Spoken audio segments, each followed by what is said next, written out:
বলুন তো বন্ধুরা, আমি এটা কি রান্না করেছি তেল ছাড়া।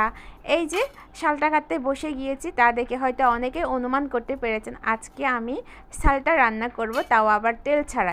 কিভাবে রান্না করি তা দেখুন। এরপরে আমি শালটা কেটে নিয়েছি, খুবই সাবধানে কেটে নিতে হবে, যেহেতু এই শালটা হচ্ছে পিচ্ছিল।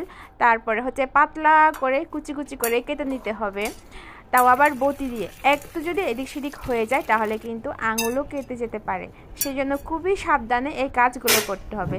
যথারীতি আমি এগুলো ক্লিন করে একটা বাটিতে রেখে দিয়েছি। তারপরে আমি একটা স্টিম পেস্টের ঝোল নিয়ে নেব। এখানে হচ্ছে আমি ধান্য মরিচ দিয়ে দিব, মানে জুম্মো মরিচ, যেগুলো খুবই ঝাল। আর হচ্ছে পেঁয়াজ কুচি, তারপরে কাপ্তাই লেগের আগে থেকে ভাজি করে রাখা চিংড়ি, তার মধ্যে হচ্ছে লবণ, হলুদ। এই ঝোলটা আমি অনেকক্ষণ রান্না করব। এই তরকারিতে এই ঝোলটাই হচ্ছে মেন, বেশিক্ষণ রান্না করতে হয়।